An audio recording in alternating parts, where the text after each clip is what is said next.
बिस्मिल्लाहिर्रहमानिर्रहीम। तमाम तारीफ़ें अल्लाह ताला के लिए हैं जो तमाम जहानों का परवरदिगार है। सलावत है हमारे प्यारे नबी हज़रत मोहम्मद सल्लल्लाहु अलैहि वसल्लम पे और आपकी पूरी आल पे। अस्सलाम वालेकुम व्यूअर्स, आज की इस वीडियो में हम बात करेंगे हज़रत ख्वाजा निज़ामुद्दीन औलिया के हवाले से। हज़रत ख्वाजा निज़ामुद्दीन औलिया रहमतुल्लाह अलैह अपने वक्त के बहुत बड़े जय्यद आलिम थे। आपकी शोहरत हिंदुस्तान बल्कि हिंदुस्तान के बाहर के भी ममालिक में थी। आप बहुत बड़े सूफ़ी, सेंट और वलीउल्लाह कहलाए। आपका दौर जो है 1238 हिजरी से 1325 हिजरी का था और हिंदुस्तान में आपकी बारगाह में हर ख़ास व आम को आने की इजाज़त थी, लेकिन बादशाहों की जुर्रत ना होती थी कि वो आपकी बारगाह में हाजिर हों, क्योंकि आप बादशाहों के कुर्ब से ख़ास तौर पर दूर रहते थे। आज भी हज़रत निज़ामुद्दीन औलिया के मज़ार में 70 कब्रें हैं, जिनमें हज़रत अमीर खुसरो की कब्र भी है और इसके अलावा शाहजहाँ की बेटी की भी है। हज़रत अमीर खुसरो को हज़रत निज़ामुद्दीन औलिया से ख़ास उन्स थी, मोहब्बत थी और आपने 8 बरस की उम्र में हज़रत निज़ामुद्दीन औलिया की बैत की थी और आप उनके ख़ास मुरीद थे। हज़रत अमीर खुसरो पर्शियन के फ़ारसी ज़बान के बहुत बड़े शायर रह चुके हैं, सितार नवाज़ हैं और आपको फ़ादर ऑफ कवाली भी कहा जाता है। कवाली आपने इजाद की और कवाली आपने तहरीर की और आपकी वजह से आज भी कवाली जो है वो इस दुनिया में लिखी जाती हैं और कलाम पढ़ा जाता है। हज़रत अमीर खुसरो इंडो बर सग़ीर के पर्शियन के सूफ़ी रह चुके हैं, स्कॉलर रह चुके हैं, पोएट रह चुके हैं और म्यूज़िशन भी रह चुके हैं। हज़रत ख्वाजा निज़ामुद्दीन औलिया की एग्जैक्ट विसाल के बाद यानी कि 1325 हिजरी में 6 माह बाद जो है हज़रत अमीर खुसरो का भी विसाल हो गया था। और जहाँ हम बात करते हैं हज़रत ख्वाजा निज़ामुद्दीन औलिया की करामात पे, तो हज़रत ख्वाजा निज़ामुद्दीन औलिया ने फरमाया कि दरवेशी में ताज का तसव्वुर हराम है। अल्लाह बादशाह है इस पूरी कायनात का और अल्लाह अपने लामहदूद ख़जानों में से जिसको जो चाहे जो बख्श दे। हज़रत निज़ामुद्दीन औलिया के साथ एक जोगी का वाक़या हुआ कि एक दफ़ा आप बहुत बीमार हो गए तो आपके मुरीद आपको उठाकर एक हिंदू जोगी के पास ले गए, जो कि आँख से देख के बीमारी को सल्ब कर लिया करता था। उसने जब हज़रत ख्वाजा निज़ामुद्दीन औलिया को देखा तो उसने आँख से देख के बीमारी को सल्ब कर लिया, जिससे हज़रत ख्वाजा निज़ामुद्दीन औलिया बिल्कुल सेहतियाब हो गए। आपने उस जोगी से पूछा कि तुमने ये कैसे किया? तो उसने ये बताया कि मेरे जो मुर्शिद थे उन्होंने मुझे कहा था कि नफ्स का चाहा हरगिज़ ना करना, और मैंने हमेशा अपने नफ्स के मुखालिफ किया, तो जिसकी वजह से मुझे ये पावर मिली।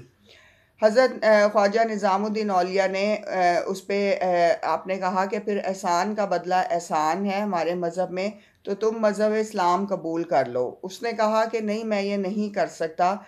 तो हज़रत ख्वाजा निज़ामुद्दीन औलिया ने उसकी तरफ अपने कल्ब पे देख के उसकी तरफ जब नज़र की तो उसके मुंह से फ़ौरन कलमा तौहीद उसने पढ़ा और वो हिंदू जोगी मुसलमान हो गया। सुभान अल्लाह। और ये हज़रत ख्वाजा निज़ामुद्दीन औलिया की जो है एक ख़ास करामत थी कि जिस पे आपकी नज़र पड़ जाती थी उसके दिल में अल्लाह का नूर पैदा हो जाता था।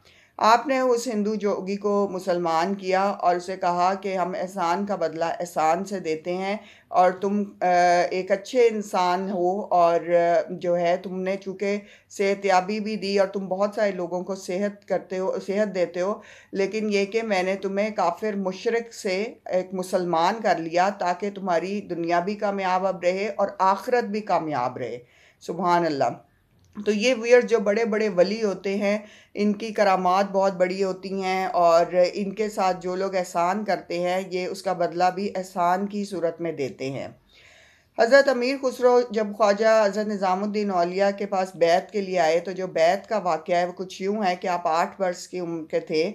आप उनकी बारगाह में बाहर बैठे थे और आपके ज़हन में एक शेर था कि हज़रत ख्वाजा निज़ामुद्दीन औलिया अगर वली कामिल हैं तो मेरे शेर का जवाब शेर से देंगे। तो आपका शेर ऐसा था कि तू ऐसा बादशाह कि अगर महल के चबूतरे पर कबूतर आकर बैठे तो वो तेरे करम से बाज बन जाए। बस एक गरीब हाजतमंद तेरे दरवाजे पर आया है, वो अंदर आ जाए या उल्टा चला जाए। حضرت خواجہ نظام الدین اولیاء کا خادم باہر آیا اور اس نے حضرت امیر خسرو کے سامنے کھڑے ہو کر شعر کا جواب دیا، اور اس کا ترجمہ یہ تھا کہ اندر چلا آئے حقیقت کے میدان کا مرد، تاکہ ہمارے ساتھ کچھ دیر ہمراز بن جائے۔ اگر آنے والا ناسمجھ نادان ہے تو جس راستے سے آیا ہے اسی راستے سے واپس لوٹ جائے۔ حضرت خواجہ نظام الدین اولیاء کا یہ جواب جب آیا تو حضرت امیر خسرو نے اندر جا کے فوراً بیعت کی، اور اس کے بعد اب ساری زندگی ان کی تابع داری اور فرما برداری میں رہے۔ یہ خاص باتیں ہوتی ہیں اللہ کے ولیوں کی، اور ان کے آپس کے کلام ہوتے ہیں اور ان کی رازداری ہوتی ہے، جو کہ سمجھنے سے ہی ہمارے سوچ اور فہم میں آتی ہیں۔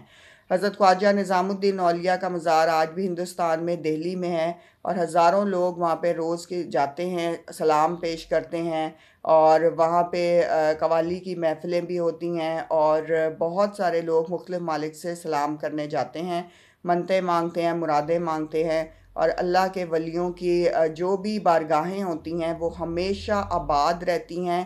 وہاں لوگ ضرور جاتے ہیں، کیونکہ یہی ان کی بارگاہوں کی رحمت ہوتی ہے، کرامتیں ہوتی ہیں اور برکتیں ہوتی ہیں کہ وہاں پہ 24 گھنٹے لوگوں کا آنا جانا لگا رہتا ہے۔ اللہ تعالی ہم سب کی توفیقات میں اضافہ فرمائے، ہمارے رزق میں اضافہ فرمائے اور ہمارے علم میں اضافہ فرمائے، آمین۔